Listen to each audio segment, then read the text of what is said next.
¿Cómo? Que puede que el computador no esté escuchando. Ah, no, no lo estoy escuchando. Me conecté desde el celular para, para que se guarde el audio. Bueno, lo que estuvimos discutiendo fue con detectores muy particulares, que son los contadores basados en plástico centellador, un poco complicado, claro. Eso lo hicimos con la idea de explorar las características que podemos definir de un detector, como su sensibilidad, el rango en el cual lo está midiendo, y todo eso para definir que la respuesta del detector va a necesitar de dos variables, siempre la energía y el tipo de partícula que va a estar usando, o el que va a estar interactuando.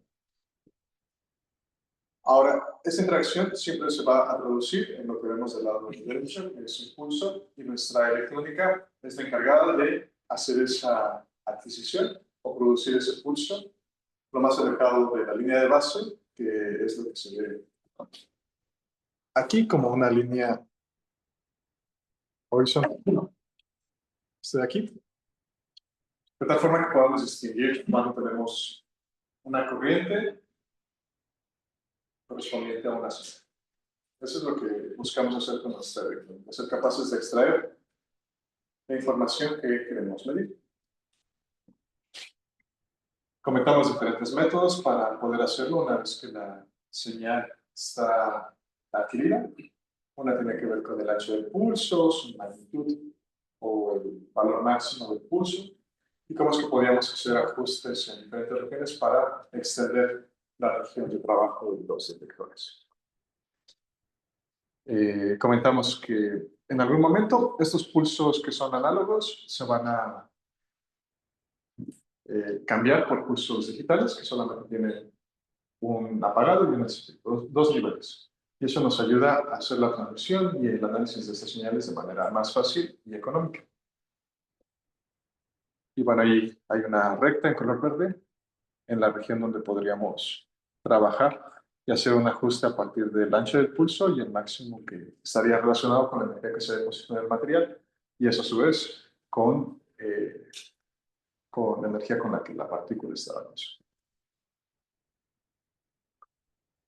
Lo que vemos aquí, bueno, quizá podemos discutirlo un poco. Es una gráfica de tiempo. Aquí está el tiempo de nuestra adquisición. Está aquí. Y cómo va cambiando la amplitud, o cómo va cambiando el voltaje sobre nuestro sistema de adquisición, sobre una resistencia en nuestro sistema de adquisición, por no estaría cruzando la corriente. En este de acá, lo que tenemos es un plot dos-dimensional, donde cada punto corresponde a el valor en X, el ancho del pulso, y el valor en Y, la amplitud máxima. Cuando tenemos pulsos muy cortos, las amplitudes tienen esta dispersión. Luego tenemos esta región, que sería una región intermedia, poco poblada, y la región de interés podría ser este de aquí, ¿no? Donde tenemos una mayor densidad. Bueno, comentamos de nuevo cuál es la respuesta del detector, y de nuevo estas dos cantidades que siempre debemos mencionar: la energía de la radiación y la carga total de la señal, o la energía que se está depositando. Es lo que vamos a ver con nuestra respuesta del detector. Comentamos este ejemplo de fuentes radiactivas para introducir el concepto de background y diferenciar el ruido y el fondo. Son dos cosas diferentes, ¿vale? ¿Puedo volver a explicar esto? ¿Está? ¿Cuál era el código de esto? Lo que teníamos es una medición de una fuente de sodio 22 que va a emitir un positrón, se va a desintegrar y va a generar dos fotones back to back. Entonces son fotones que se van a reconstruir en una línea de 180 grados. Uno va a ir hacia una dirección y el otro en la dirección opuesta. Entonces tenemos dos contadores, contador A2, contador B1, y el fotón va a ir por A2 o B1, de tal forma que si queremos medir los eventos que vienen de la fuente radiactiva, necesitamos una señal de coincidencia entre A2 y B1, que los dos nos dan señal al mismo tiempo. Si no nos dan señal al mismo tiempo, significa que el fotón o la partícula que está dando una señal no vendría precisamente del mismo punto. El mismo punto porque la fuente radiactiva está en el centro. Imagina que el positrón se está desintegrando aquí. En ese punto tú tendrías la opción de generar muchas líneas a 180 grados, ¿no? Hacia acá, incluso en esta dirección, ¿vale? Hay muchas líneas de rectas que van a cruzar por un solo punto, que es donde se está desintegrando el positrón. Solamente estamos viendo el plano, en realidad es toda una esfera, solamente un plano circular. Y de los que se van a generar, únicamente vas a estar sensible a los que tienes acceso con tus detectores, con el área sensible de tus detectores. De esa esfera que se produce con esas líneas con un punto central común, va a estar seccionado por el área de tus detectores. Solamente eres sensible a estas zonas. Y cuando los fotones o estas líneas que estamos imaginando alrededor de ese punto cruzan los dos detectores y tus dos detectores te dan señal, esas dos señales van a estar al mismo tiempo, porque los fotones que van a cruzar esos dos detectores salieron del mismo punto al mismo tiempo y se encuentran a la misma distancia. Entonces, solamente eventos que tengan coincidencia en tiempo van a generar esta respuesta en tu lógica. En comparación con el gráfico, Y en comparación con el gráfico, lo que nos preguntábamos es, ¿hay algún otro tipo de evento en el cual esta condición que estamos implementando, que es que tengamos una señal de coincidencia en los dos detectores, puede emitir, puede emular esa condición? Y lo hay, ¿cierto? Por lo que dijimos la vez pasada. ¿Qué tipo de partículas son las que generarían esa misma señal que nos sean las desintegraciones? Sí, precisamente, principalmente moles usando los detectores. ¿Vale? A menos que tengas un sistema muy preciso y una respuesta muy rápida, serías capaz de definir que primero cruzó el rayo cósmico en A2 y después en B1. Pero necesitas una precisión muy alta para eso, porque están muy cerca los dos detectores. Si la distancia fuera más grande, no necesitarías tanta precisión. Sí, imagina que en fondo a 2 metros de distancia tendrías esa diferencia en nanosegundos, unos 8 nanosegundos de diferencia. Pero si están a 4 centímetros el uno al otro, la diferencia de tiempo necesitarías algo con alta precisión. Y lo podemos calcular para ver cuánto necesitarías, cuál sería la precisión que necesitarías para poder discernir entre uno y otro. Y considerando que esta partícula viaja a la velocidad de la luz. Entonces, ese es el background, es algo que no puedes quitarte, es algo que debe estar en el fondo, es como si tuvieras una obra de teatro, es lo que siempre debe estar detrás. Es algo que está ahí y los actores principales, que serían los fotones, los vas a poder ver o medir, pero tu fondo no lo vas a poder quitar, va a estar ahí. Y es lo que vemos aquí. En estas distribuciones tenemos dos condiciones. ¿Qué es lo que mide uno de estos dos contadores cuando tenemos fuente radiactiva? Y es lo que miden estos dos contadores cuando colocamos la fuente radiactiva.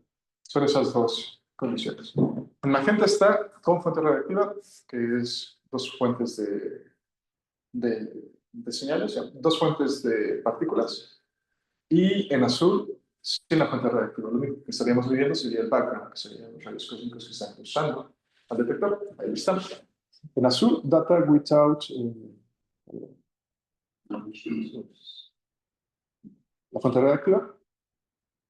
Y en magenta, data con fuente radiactiva. Entonces, veamos primero sin fuente radiactiva, es la más sencilla, la de color azul. La de color azul solamente tiene esta distribución. ¿Vale? Y más adelante vamos a ver que sigue la distribución de Landau, usualmente, con una gaussiana para simular los efectos del detector. Y en magenta tenemos la misma distribución, que sería el background, y una contribución adicional bastante clara, ¿no? Que es esta fuente de. Eso es lo que tenemos directamente de los datos. Y matemáticamente podemos subtraer que es esta distribución en Grecia. ¿Esas eran tus preguntas? ¿O qué es lo que querías discutir? Era, entonces, por ejemplo, como el otro sería, como el azul sería, como, eso sería ruido, ¿no? No, no es ruido, es background. Ruido es, por ejemplo, directamente en tu señal. Ruido serían cosas aquí, ¿no? Como señales pequeñas que no son de coincidencia o ruido térmico de tu detector. Eso es ruido. El concepto de ruido es algo que eh, por sí mismo tu detector está generando. Pero background es algo que imita tu señal, pero no es tu señal. En este caso, los rayos cósmicos están imitando tu señal, están cruzando los dos detectores y cumplen con tus condiciones de señal. Una coincidencia en tiempo de A2 y de 1. Esa es tu coincidencia. Esa es tu condición. Entonces, eso es background. No importa qué hagas para limpiar o tener pocas fuentes de ruido, por ejemplo, o sea, alguna señal de otro subsistema que está generando algún ruido en tu electrónica, eso es ruido, pero lo puedes quitar. No tiene que ver con tu lógica. No se lo puedo como intentar a el gráfico, le podría estar el azul con el magenta para ver solamente cómo se comporta con la fuente de la región. Sí, podrías hacer eso. Idealmente, lo que haces eh, cuando propones un experimento es identificar tu señal y las fuentes de background, porque entre mejor identificadas tengas esas fuentes, puedes construir un experimento más completo que te ayude a eliminarlos.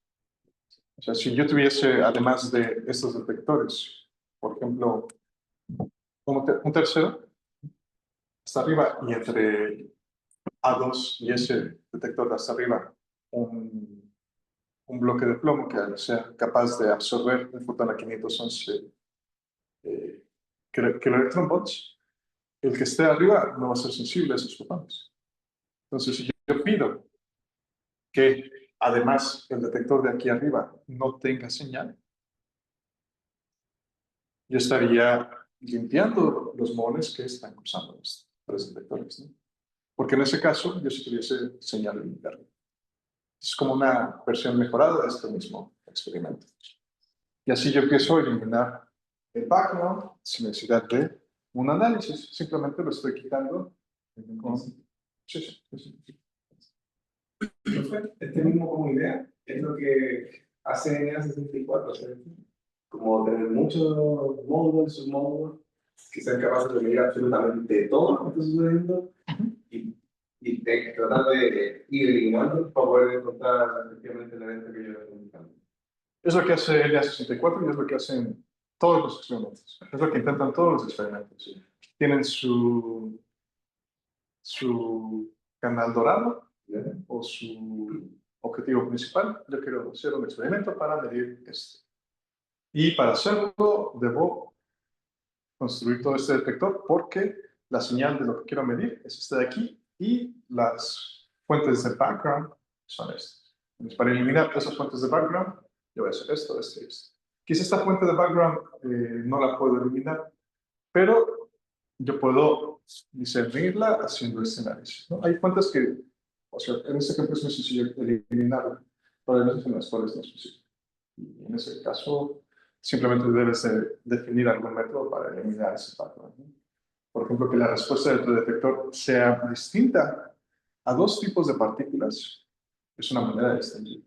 La respuesta de este conjunto de contadores es diferente para muones de rayos cósmicos y para fotones a 511. Está dando una respuesta distinta. Aquí tenemos un solapamiento, ¿no? Para muones que sea poco energía. Pero debes ser un juego. Y de hecho, esta distribución está buena porque yo podría hacer un corte aquí, ¿no? Y decir, de aquí para acá son moles. O sea, voy a poner aquí para que se vea. Yo puedo hacer un corte y decir, de aquí hacia acá son moles y de aquí hacia acá son fotones. Pero no es de todo, ¿cierto? Yo tengo esta contaminación, tanto de muones como de fotones. Tenemos una región de solapamiento. Quizá aquí yo puedo hacer un corte y decir, de aquí hacia arriba, puros muones. Pero en la otra dirección, no es así. Siempre tengo estas contribuciones. Y se pueden hacer fits a las distribuciones para probar tu hipótesis y ver cuál sería la probabilidad de que, si tú miras en esta región, estás midiendo un fotón o estás midiendo un muón a partir de este input, ¿no? Tienes el input de tus mediciones.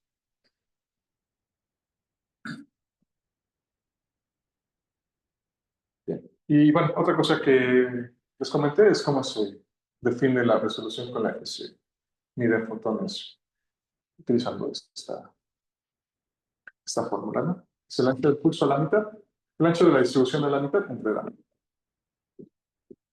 Y lo menciono porque en sus ejercicios también tiene este tipo de análisis. Tienen distribuciones y tienen que definir cantidades de los detectores que definieron o les proporcionaron estas distribuciones que están en los ejercicios. En este caso, profe, ¿Sí?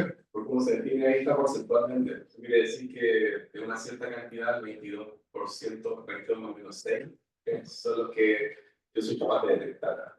¿Sabes? No, ahí es la definición de la resolución energética. Entonces yo puedo decir que un fotón que está cruzando en esta región tiene 511 kiloelectronvolts, más o menos alrededor de 100 kilos, ¿no? Bueno, esos 150 considerando esta resolución. Estrictamente. O sea, yo estoy ocupando 511 para calibrar mi detector. Si yo después expongo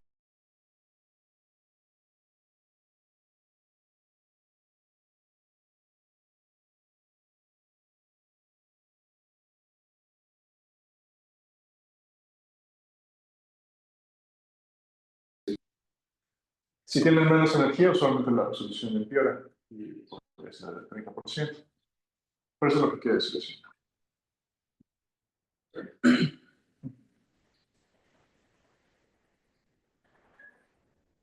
¿Más preguntas? Nosotros queremos que esa resolución sea lo más baja posible. Correcto. Ese número es lo más bajo posible. Corresponde a una resolución más alta.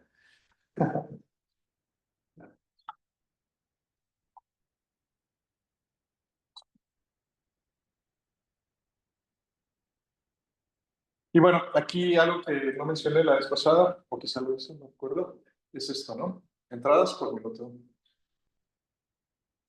Cuando yo tengo un histograma, además de definir la región en la que estoy midiendo y los pinajes o el ancho de estos líneas, también quiero compararlo, ¿no? De alguna manera adecuada. Estas distribuciones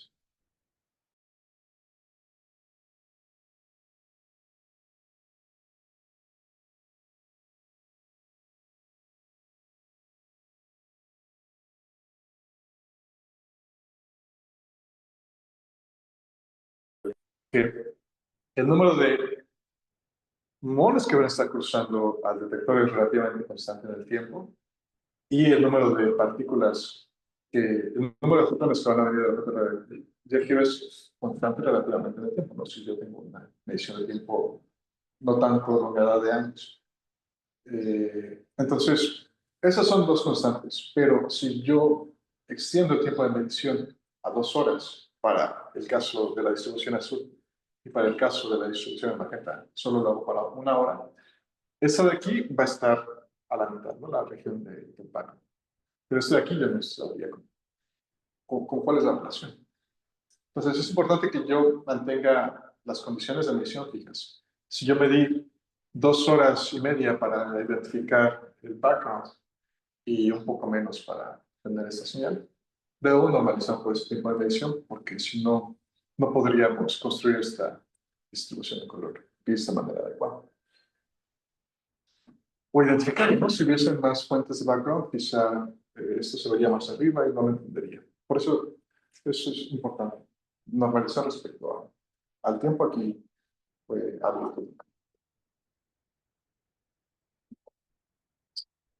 Y tú probablemente tienes que hacer eso, ¿no? También. O sea, ahora lo hice, no lo hice por tiempo, lo hice por cantidad de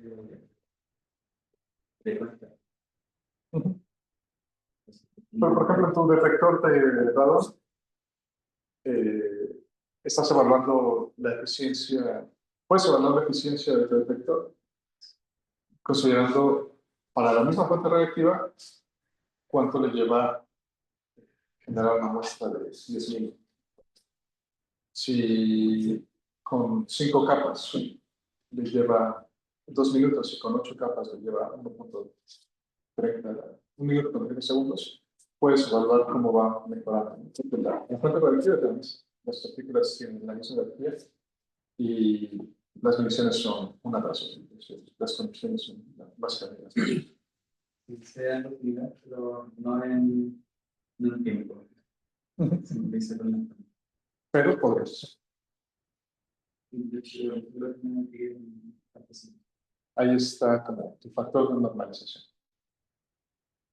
Aquí fue el tiempo. En tu caso, podrías hacer una medición en tiempo o bien, por cómo está tu sistema de adquisición, tomas el tiempo que le lleva llegar a este número. ¿No? Pero es una buena manera de evaluar la eficiencia, comparando entre uno y otro.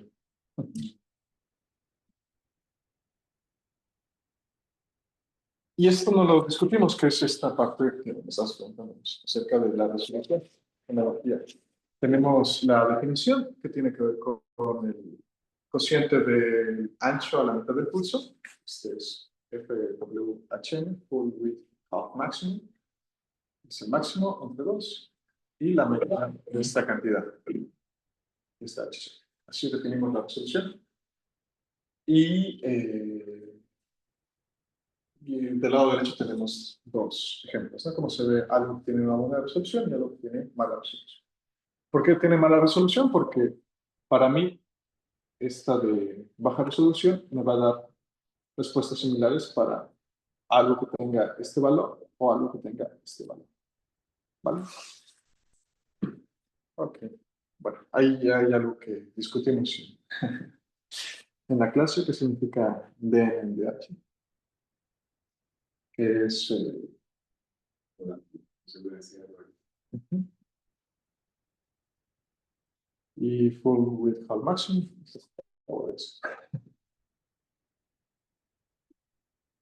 Bien, la última parte de esta sección son fuentes de partículas. Mm,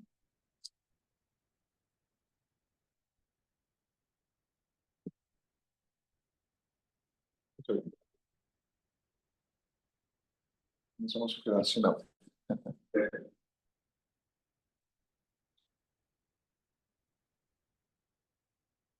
Ahí está. Bien.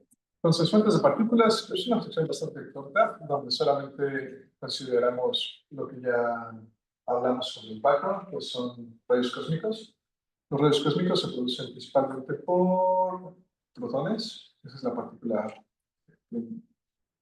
cósmico primordial o el principal. Y este protón, pues, al ser estable, va a poder viajar por grandes distancias alrededor del universo. Las fuentes de rayos cósmicos supermagnéticos no se entienden muy bien, pero ahí están.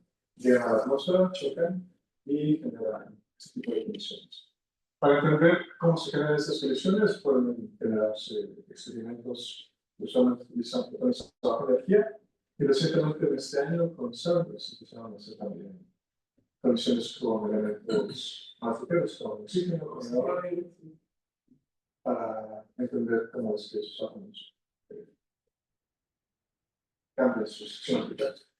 Y uno podría pensar que entendemos qué pasa con protón y plomo, o colisiones con oro, colisiones plomo-plomo, que son las colisiones que se han hecho anteriormente, pero no es tan fácil, ¿no? Como está probado. Y a veces realmente cambian las cosas. Por ejemplo, en el HCD se midió cómo cambiaba la sección diferencial, inyectando la sección diferencial entre un protón y el gas de helio, inyectando en la zona de blanco del HCl el gas.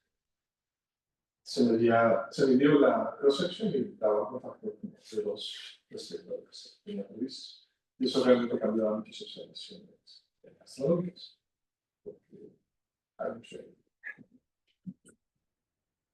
Entonces no es tan sencillo, a pesar de que es un área que se ha explorado por muchos años, entonces no se tienen tan bien definidas.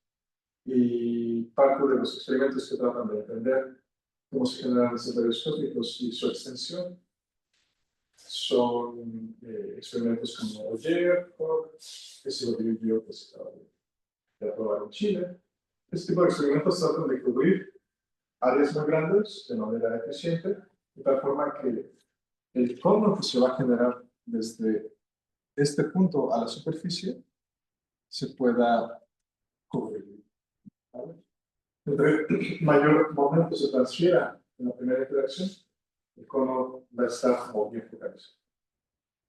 Entre menor sea el momento, se cambia de más estilos. Y también va a depender del tipo de partícula. Hay bastantes cambios. ¿Sí? Lo que llegó inicialmente es un protón o un gamma. Eso no también tiene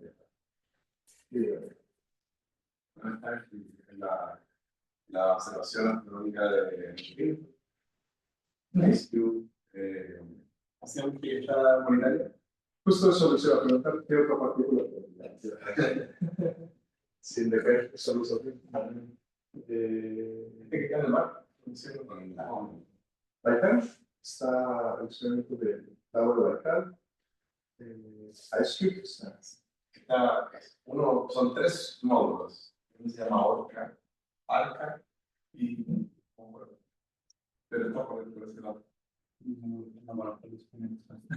De hecho, todavía no está como completamente desemplado, pero tuvieron una medición a principio de año como de el candidato a neutrino ya no es cosmológico, tiene otro nombre, como energético. Más energético hasta la fecha. Leí que igual hay otras críticas sobre cómo se tomó la medición y si que realmente tenía la energía que tenía. Pero no me acuerdo cuánta energía era mucho. Era mucho. No me acuerdo. Pero era mucho. Mucha energía. Okay, más que los que había reportado a Ice Cube. Sí, de hecho más.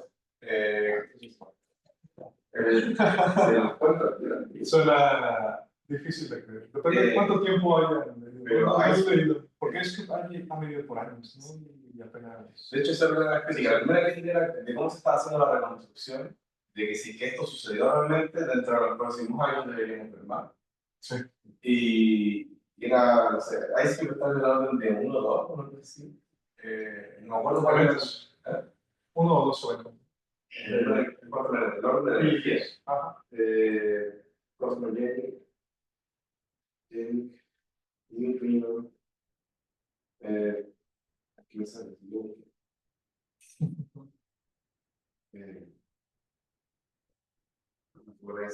Ice también tiene uno, no me acuerdo cómo se llama.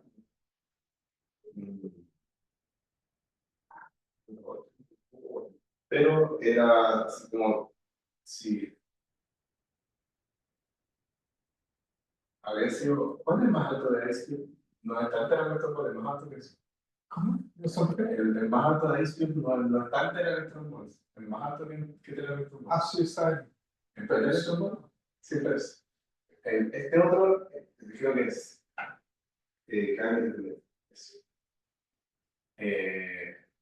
Si Ice Cube lo tenía así como en 2 petas, ellos lo detectaron como en 12. Okay. Una cosa así. Y claro, se había publicado en Nature el 12 de febrero del 2026. Ok.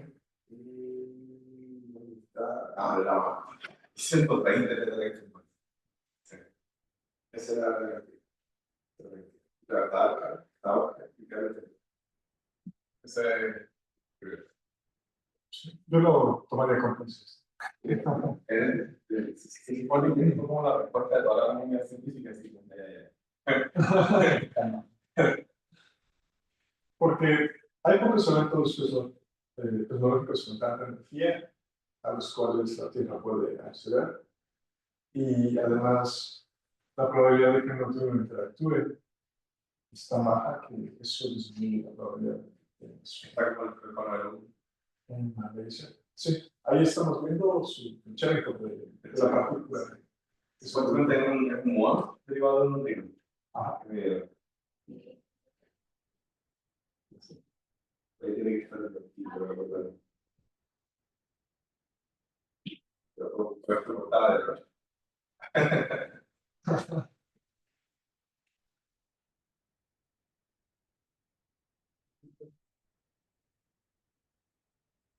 Y claro, detectaron un muón con el tipo de energía de 120 Hz. Y su incertidumbre era asimétrica. ¿Era qué? Asimétrica. Y eso era haciendo la reconstrucción, que era el equivalente al neutrino de Sinton.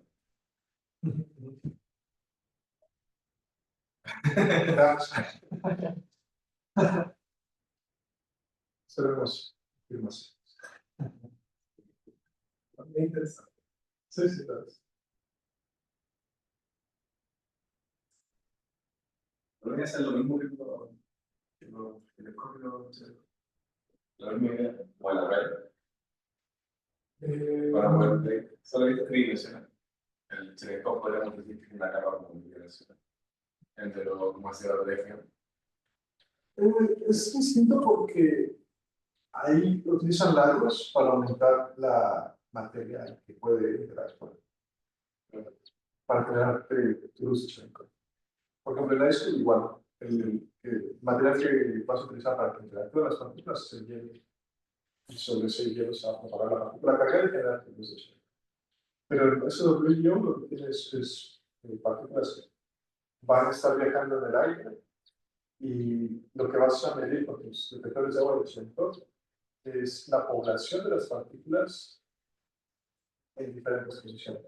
Entonces, es un poquito distinto, es más sensible a la densidad con los detectores de agua del sector en el plano. En cambio, para esos detectores de neutrino, donde solamente pueden ver como el corro de una partícula al mismo tiempo, o quizá dos, tienes menos sensibilidad respecto a este tipo de elementos. Bueno, si hay una sensibilidad también se pone un poco más en duda la energía reconstruida.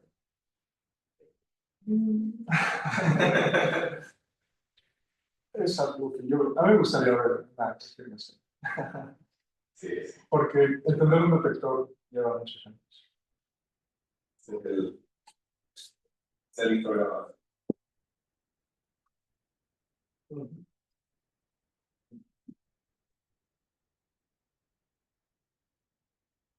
Bien.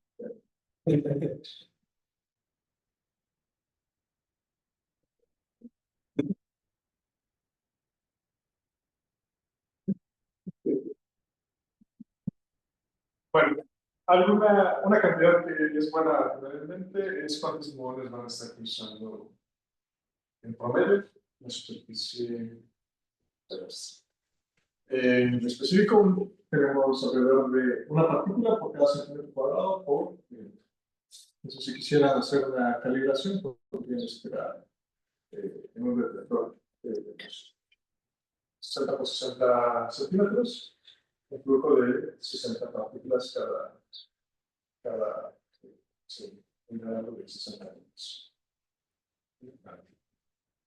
Solamente como para poderlo entender. Eso hay que hacer una calibración en un detector muy pequeño, tendré que colocar todo mucho tiempo como una barra. En la distancia no como un detector. Ah, tenemos varios detectores. Varios detectores. Por eso dividieron por una. Por eso tienen como una banda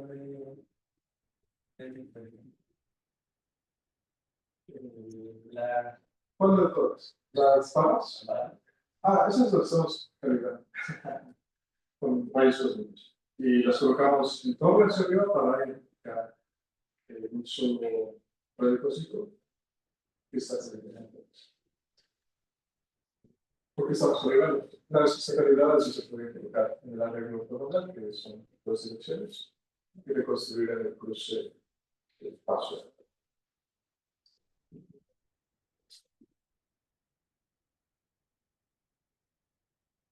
En esta,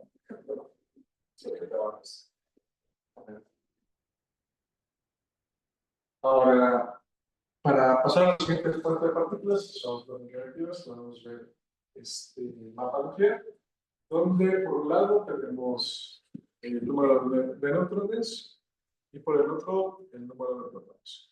Justo a 45 grados tenemos esta línea en color cian, que es Z igual a N, que debería tener el mismo número de protones y el mismo número de neutrones, conforme va aumentando esa cantidad. Entonces vemos que alrededor de 15 nos empezamos a alejar. Necesitamos, como vemos en esta línea central de estabilidad, en esta línea gris, que vamos necesitando la mayor cantidad de neutrones para estabilizarlos. Y si nos vamos a una otra dirección, si le ponemos más neutrones o más protones, me refiero a la fracción de estos, podemos proporcionar un átomo que decaiga con emisión de positrones o con emisión de electrones. ¿Vale? Los de color negro son estables, se van a mantener así.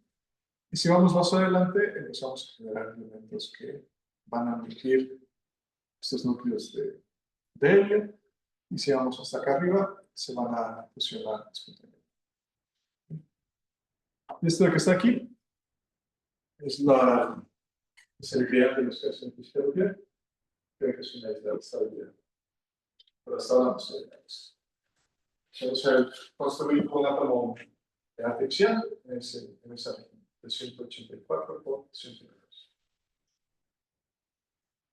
Bueno, poco a poco se van a más artificiales y que se van a podamos ver si está ahí este número.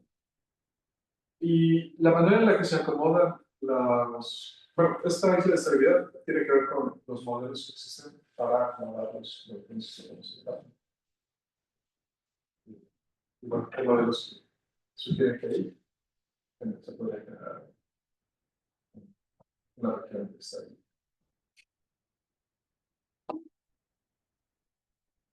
Entonces, si queremos tener una fuente negativa para calibrar los detectores, para hacer algún análisis, podemos ocupar cualquiera de las regiones que están en azul, rojo, amarillo o naranjo.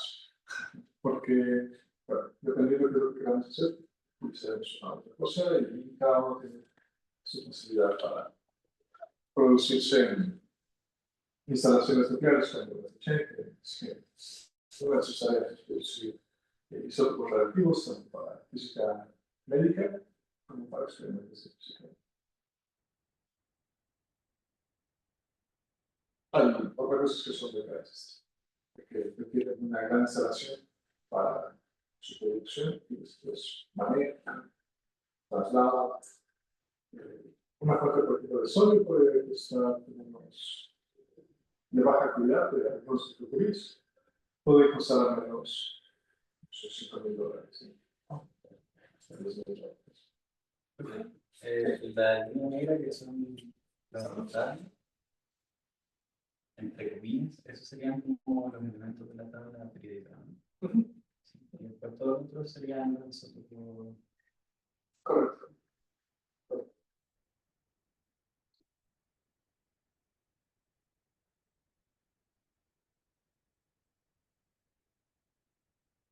Ahí no sé qué son las líneas naranjas y la línea naranja está aquí,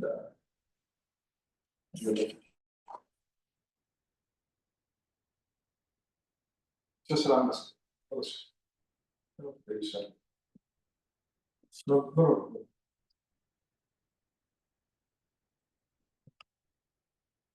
Y por último, tenemos colisionadores. Son aceleradores lineales conectados con contradictorios, con algún juego de imanes, para colocarlos en movimiento circular, para que podamos también en su momento y hacerlos colisionar. que están aquí son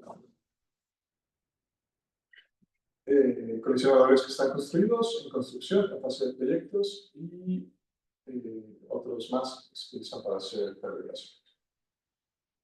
Entonces, el primero es el LHC, que es el que alcanza la energía de masa más elevada y es capaz de acelerar iones y protones.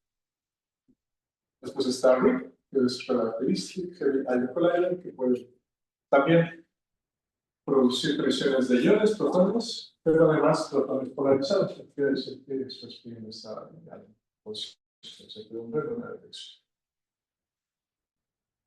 Ellos llegan hasta 255 gigaelectronvolts, Stenbock Heaven. Bueno, esta parte de protones polarizados, que es la gran diferencia respecto al LHC, ellos están muy interesados, es muy interesante esta medición, porque la fuente del spin es algo que todavía no entendemos. O sea, no está relacionada a los quarks totalmente, sino a los gluones. Y cómo es que los gluones se acoplan para darle valor al spin, es algo que es algo que se está. ¿No sabías?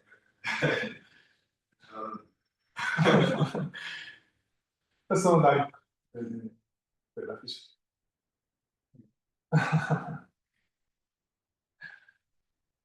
Bueno, también tenemos Daphne, que alcanza energías, bueno, todos los otros que están ahí, que son de electrón y positron.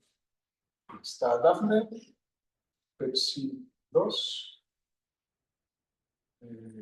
Supercare y otros dos en Rusia, de menor energía. Todos son simétricos, excepto Supercare. Como ven, tiene electrones a 7 gigaelectronvolts y positrones a 4 gigaelectronvolts.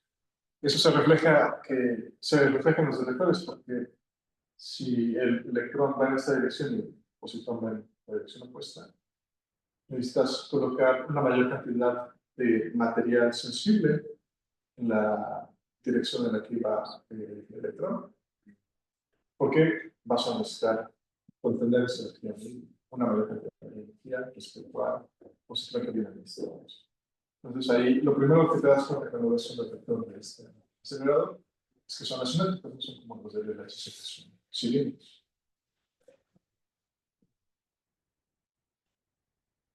Hay dos aceleradores en construcción que son FAIR y NICA. FAIR es en Alemania y NICA está en Wiener, Rusia. Y bueno, NICA, además de tener haces de protones polarizados, también va a incluir deuteranos polarizados. Las energías son mucho menores, son un orden de magnitud menor a las de Brookhaven, y tienen otros objetivos en física, pero esto de entender la naturaleza del spin es una pregunta que ambos quejamos. Entonces, profe, la hipótesis, por lo que se quiere estudiar, que normalmente el spin es una propiedad no intrínseca, está siendo dada por otra partícula al cuarto. Es que lo que se ha medido es que no, tu estado final no se puede obtener directamente de tus quarks. Necesitas incluir alguna corrección de los gluones. O sea, es como si lo cuantificas. Lo que quiero decir es que cuantificas el spin con polarimetría con las partículas en el estado final. Y si quisieras entender eso a partir de los quarks de la interacción, no es posible. Necesitas incluir los gluones de esta reconstrucción.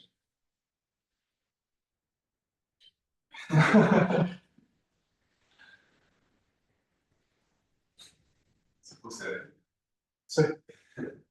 Y no es fácil, ¿no? Que estés midiendo por quarks. Sí. El siguiente es una fase de proyecto que es Electron Ion Collider. EVA. No sé cómo va, tengo que revisar. También está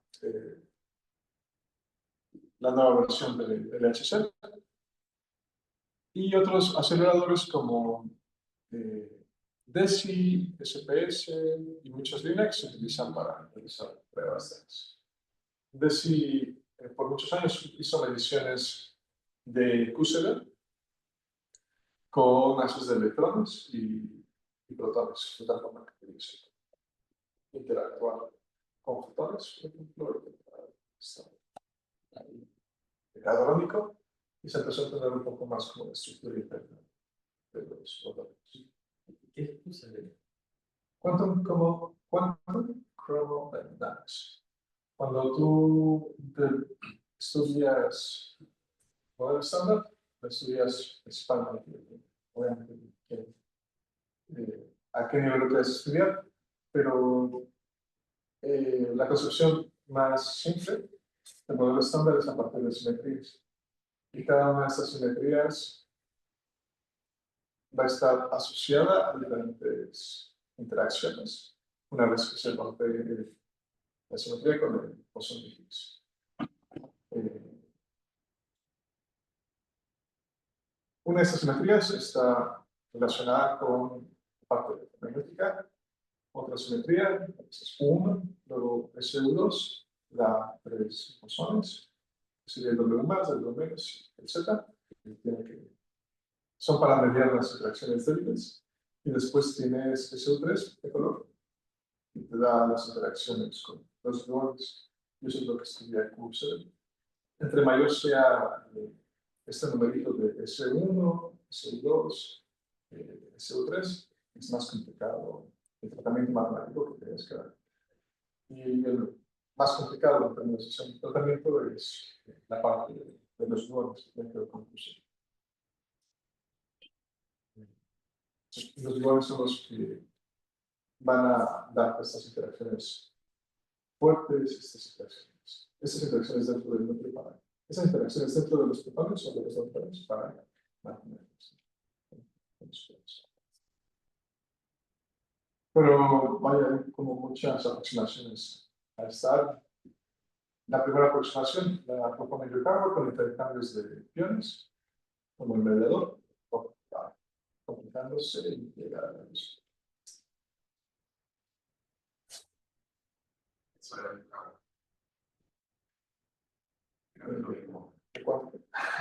No, pero introducción a física particular, ¿no? Sí.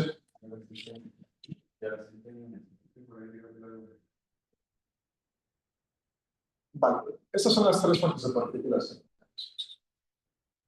Y bueno, aquí están algunas configuraciones de estos experimentos. Todos estos colisionadores requieren mucho dinero y a menos de que esté solamente en Estados Unidos como Brookhaven o en China, usualmente todo el financiamiento se debe compartir con muchas universidades. O sea, el financiamiento principal usualmente viene del país que va a acoger el asilado, porque tiene que tocar como la infraestructura, el sitio, pero a su vez también es algo bueno para el país porque atrae a científicos de todo el mundo para que vayan a ese lugar y empiecen a generar conocimiento. Es como una inversión por parte de ellos. Pero bueno, es muy caro, principalmente los conductores, los imanes. Una tubería de esas puede costar, no sé, posiblemente $1.000.000. Ahí están los haces circulando. Entonces es muy caro. Y es una tecnología que requiere muchos expertos y toda una infraestructura para producir. Por eso usualmente no, por eso son muy diferentes. Claro, ¿les parece que hagamos aquí la pausa? Ah, aquí están los otros estudiantes, no los había visto en el meeting. ¿Todos entonces 5 minutos?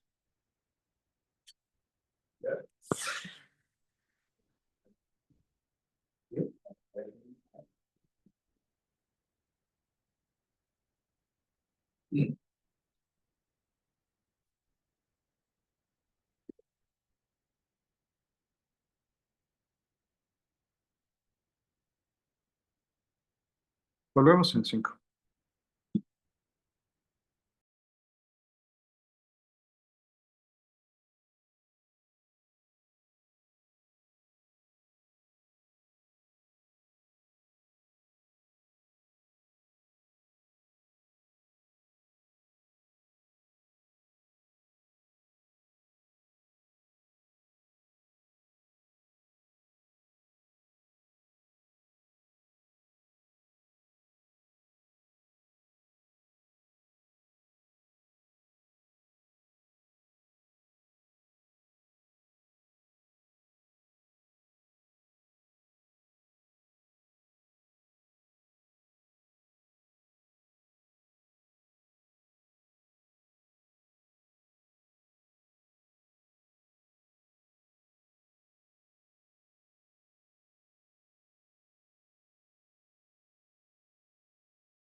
Bueno. Ok, entonces en la primera parte lo que vimos fueron características generales. Lo que queremos ver en la segunda parte es un poco más a los detalles y todo lo que vimos un, como una definición o un así, o como, ¿cuál es la traducción de statement? Como, Una afirmación. como una afirmación. Ajá. Vamos a tratar de entenderlo mejor, porque yo les dije los detectores centelladores son más fotones cuando se deposita más energía. Pero, ok.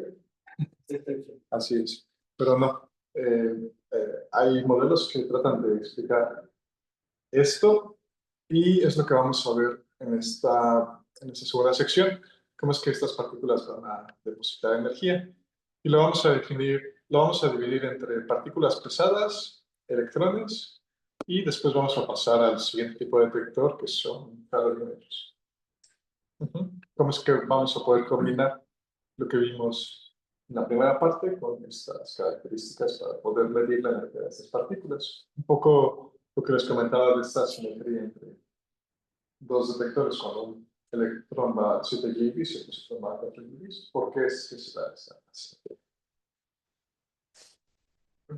Bien. Entonces, el material centellador únicamente es por la energía de velocidad de la partícula, ¿no? O sea, se tendría más por la energía, no por la energía. ¿Te refieres a la cantidad de partículas que se está usando o a la cantidad de... Sí, como se sabe, imagino, o sea, el plástico centellador, y ahí llega una que es muy energética en comparación con muchas que son poco energéticas en el mismo pulso. ¿Podrían llegar a centellar la misma energía? Sí. Sí, puedes hacer las dos combinaciones, ¿no? Si quisieras producir la misma cantidad de fotones medidos. Puedes hacer una combinación entre una sola partícula cruzando el detector muy energética. Incluso eso podría producir menos fotones que la que te podrías, que la cantidad de fotones que podrías producir con muchas partículas cruzando.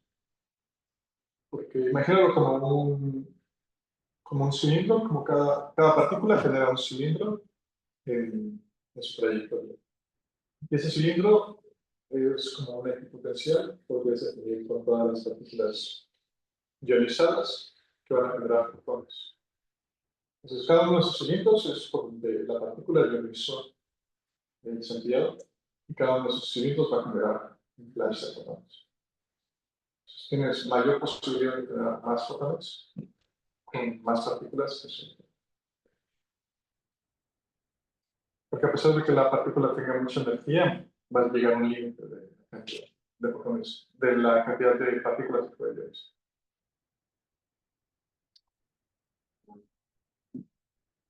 Bien. Entonces, aquí tenemos una lista de partículas y cada una tiene diferentes valores. los colores no, porque los vamos a clasificar en esta forma. Entonces, los de color azul, que en un principio son piones, luego caones y piones neutros, piones cargados, piones caones, son lo que vamos a llamar partículas cargadas, partículas pesadas, estas de aquí, y cargadas, ¿no? Luego tenemos leptones como el electrón, el muón, fotones, pues, la siguiente cantidad, y al final neutrinos.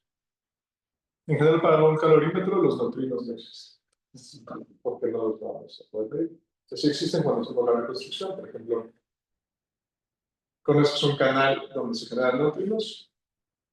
Si tu momento reconstruido no te da igual al momento inicial, es porque ya sabes que el momento que se fue es el neutrino. ¿Y los tau? ¿Qué? No se mide. El tau sí se mide, pero no entra dentro de este formalismo, porque el tau tiene un tiempo de vida muy corto, entonces realmente no tiene. Usualmente lo mides con sus subproductos y algún detector de silicio o algún detector muy fino en resolución espacial. Por ejemplo, silicio o emulsiones. Necesitas algo que tenga muy buena resolución para que te permita medir los dos puntos entre el cual está viajando y el cae, antes de que decaigan entre las soluciones. Y después, con lo que vas a reconstruir su energía y todo lo demás, va a ser con los productos. Usualmente te produce jets. Son muchos. Por la masa. Así es. Por eso no lo ponemos ahí, porque sí, sería difícil hacer un calorímetro para todos. Entonces, hacer calorímetros para sus. Bien, entonces, en esta tabla tenemos la interacción predominante en cada uno de ellos. El primero son hadrones, que incluye nucleones, piones, caones, solamente por poner algunos ejemplos, y sus interacciones dominantes son electromagnética y fuerte. En el caso de leptones cargados, ahí dice el tab, la interacción principal es electromagnética, fotones es magnética, y los leptones neutros únicamente van a interactuar de y que tengan esa característica nos puede ayudar para estudios nucleares. Por ejemplo, la medición más precisa del radio del protón o la medición más precisa de las interacciones nucleares se generan con neutrinos. Porque al tener solamente un canal de interacción, es como si pudieran ver más de cerca a la gente. Porque tiene un rango muy pequeño. Entonces, pueden interactuar muy próximamente. No van a interferir fotones, no va a haber interacción electromagnética, entonces puedes entender mejor qué está pasando porque solamente tienes estos canales de interacción débil. En cambio, por ejemplo, en DESI, cuando teníamos estos experimentos de protón y electrón, positron, también se podía interactuar fotones entre ellos, se podía intercambiar fotones, que ellos están cargados. Y eso no te permitía llegar a medir, por ejemplo, el radio del protón con la posición para que se llegue a medir con los neutrinos.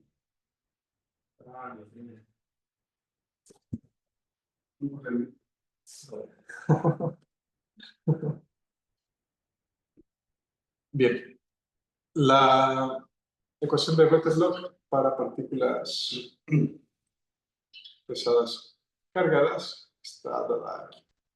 Y en esta ecuación lo que hice fue poner diferentes colores. Olviden los colores anteriores de las partículas. Esto es solamente para identificar de qué depende esta cantidad que es de X. Es para un material de espesor de X, cuánta energía vamos a perder, cuánto de E vamos a estar perdiendo, ¿vale? Esta cantidad de X. Bueno, lo que está en negro son constantes o cosas que realmente no dependen del material o de la partícula que está cruzando. Lo que está en azul es lo que vamos a tener como propiedades de la partícula y en magenta lo que tenemos como propiedades del material.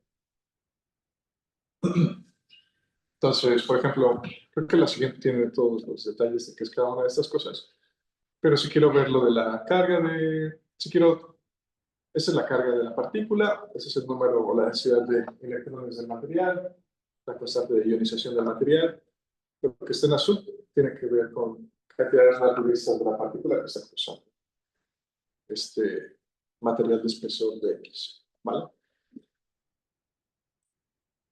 Entonces aquí está cada una de ellas y lo que quiero que recuerden para partículas pesadas cargadas es que esta cantidad va a aumentar en magnitud cuando yo tenga un material con una mayor densidad volumétrica. Eso nos va a ayudar a elegir el tipo de material que yo quiero utilizar para frenar estos hadrones, ¿vale? Cuando yo digo frenar es que la partícula deposita su energía en ese lado. Yo quiero, para poder medir la energía de una partícula, que ésta vaya depositando su energía en el material para que yo pueda ir monitoreando cuánta energía depositó en todo el material y a partir de toda esa energía poder sumarla y decir, esta partícula tiene esta energía. Entonces, cuando yo quiero contener esta partícula, lo que quiero decir es que quiero que deposite su energía, ¿vale? Entonces, para los hadrones, esto va a aumentar, esta contención va a aumentar si yo tengo una densidad volumétrica alta de electrones, ¿vale? Todo lo demás yo no lo puedo controlar, ¿no? La partícula tiene esta velocidad, tiene usualmente una carga igual a 1, si es un núcleo de helio, como una partícula alta, es 4. Okay. Entonces, la idea es que el material tenga la menor cantidad, o sea, tenga lo menor posible de densidad volumétrica de electrones. No, al revés. Que tenga la mayor cantidad. Porque lo que tú buscas es que las partículas interactúen en el medio, de tal forma que con esa interacción tú las puedas medir. Por ejemplo, el caso concreto del detector de radon. Tú estás colocando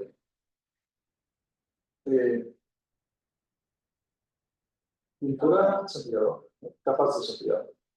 Entre más capas de centellador, vas a aumentar el material por el cual vas a estar cruzando tu partícula. Entonces, eso aumenta la probabilidad de que la partícula alta interactúe. Porque ahí no estás cambiando la densidad, ahí se está manteniendo cosas porque el material es el mismo, pero estás aumentando la cantidad de material que está cruzando, el dx. Entonces, ahí tendrías como más opciones para que la partícula interactúe. Pero el objetivo es el mismo, que aumentes la probabilidad de interacción de la partícula de tal forma que tú la puedas medir.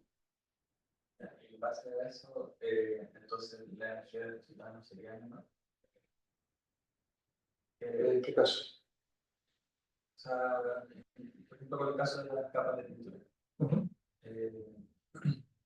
ya va a tener más probabilidad de interactuar, pero va a perder más energía.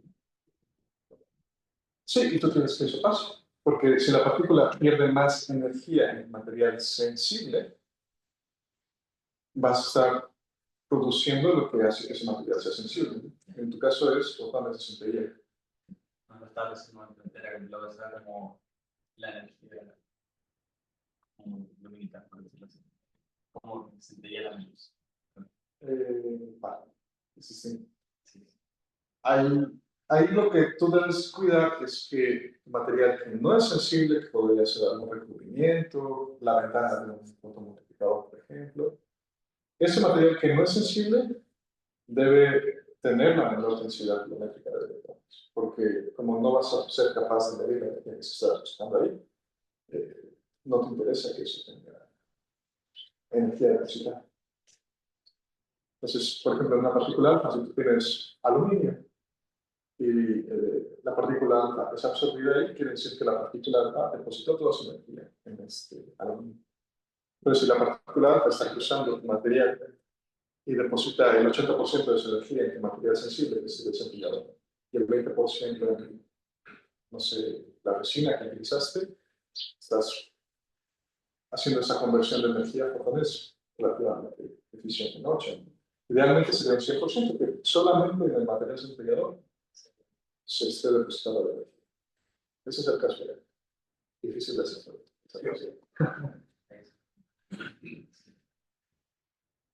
Bien. Ok, esa es la ecuación de Bethe-Bloch. Y imagina que cada capa de pintura centelladora, es un dx. Entonces, en cada dx, tú puedes hacer esta estimación de cuánta energía va a estar depositando partícula alfa hasta que realmente se hace. Ahí podría calcular cuántas capas de pintura también necesita para poder depositar toda la energía en la partícula. Se puede hacer una estimación. Usualmente necesitamos simulaciones porque lo que te va a dar la ecuación de Bethe-Bloch es el valor más probable de la energía que va a depositar ese valor. Pero es algo que ya hemos discutido, es un fenómeno con fluctuaciones cuánticas. Entonces, podría depositar ese valor o un poco más o un poco menos. ¿Vale? Pero esta ecuación te va a dar el valor más probable. Vamos a ver cómo se comporta la destrucción de la energía depositada, cómo se relaciona con esta ecuación. Pero sí, se podría hacer un estimado del valor más probable de la energía que va a depositar la partícula.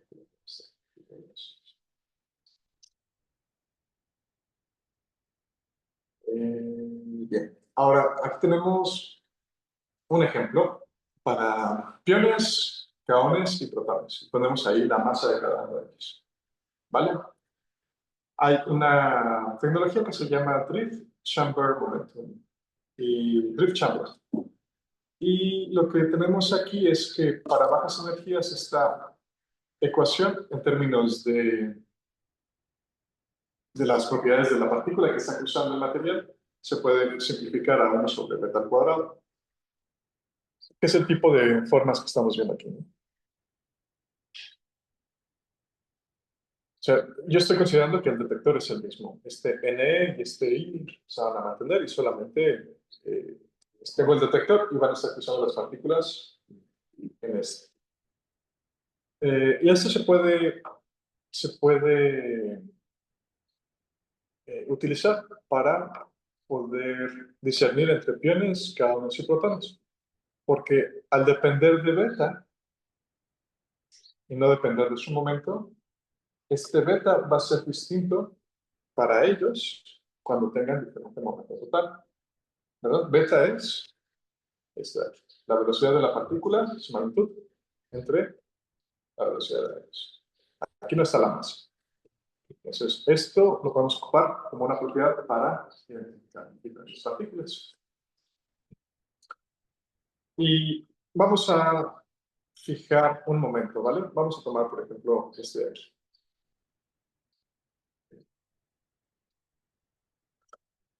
¿Cuánto sería? 3. 0.5 gigaelectronvolts, ¿vale? Yo tengo una partícula con 0.5 gigaelectronvolts. Ese es un momento. Si yo tengo una partícula con esta masa de 140 MeV,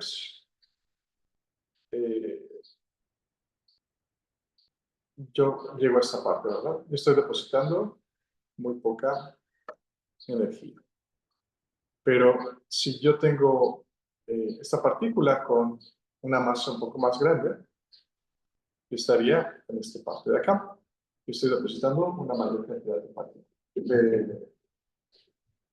De energía. Y si yo voy al protón que tiene una masa mayor, estaría aquí se puede, se sale. ¿Por qué pasa eso? Oh, eso es lo que me dice. Pero ¿por qué pasa eso? Más masa mayor para que haya interacción en la sección diferencial. No, no necesariamente.